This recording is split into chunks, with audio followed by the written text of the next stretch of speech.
بحالت مجبوری کسی نامحرم کے سامنے نماز پڑھنی پڑ جائے تو اس وقت چہرے کو چھپایا جائے گا یا نہیں؟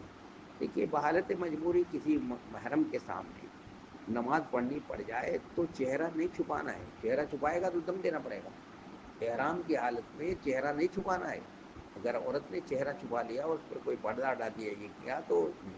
بس یہ ہے کہ مجبوری ہے تو دوسری طرف رخ کر کے اور اس طرح سے ایسے پڑھے کہ چہرہ سامنے نہ پڑے. بس یہ کیا جا سکتا. اس کے لیے جو ترکیب ہو سکتی ہو، اس کے لیے جو محفوظ ترکیب، جو بہتر سے بہتر شکل ہو سکتی ہو وہ کر لیا جائے. اور مجبوری میں تو جانتے ہیں الضرورات تبیح المحظورات، کہ مجبوری میں تو ممنوع چیزیں بھی حلال ہو جاتی ہیں شرعی ضرورت ہوں تو یہ تو وہاں پر احرام کی حالت میں ہے تو چہرے کا پردہ تو چہرے کو چھپانا تو ہے نہیں. چہرہ چھپائے گی تو دم دینا پڑے گا.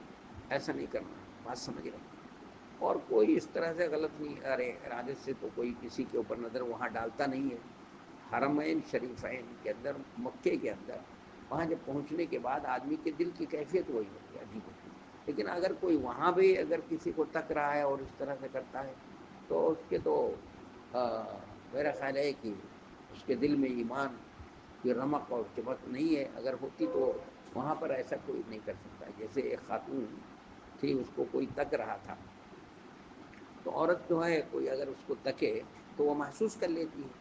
تو وہاں تک رہا تھا تو عورت نے برجستہ اس سے کہا کہ اے ناہنجار، تو یہاں نہیں سدھرا تو پھر کہاں سدھرے گا؟ یہ تو ایسی جگہ ہے جو بڑے بڑے نافرمان اور سرکش دل جو ہے یہاں وہ سدھر جاتے ہیں. ان کے دل کے اندر ایمان کی چمک اور رمق پیدا ہو جاتی ہے اور دل کے اندر دل کی کیفیت ہی عجیب و غریب ہوتی ہے. اس لیے تو وہاں کوئی بناوٹی چیزیں نہیں ہیں. جیسے ہم یہاں پر رامپور میں وہ کیفیت پیدا کرنا چاہیں نہیں کر سکتے.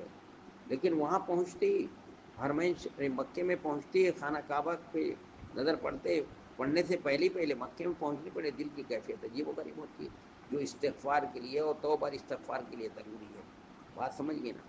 تو اس لیے میں سمجھتا ہوں کہ بات سب واضح ہوگی. والسلام ورحمۃ اللہ وبرکاتہ.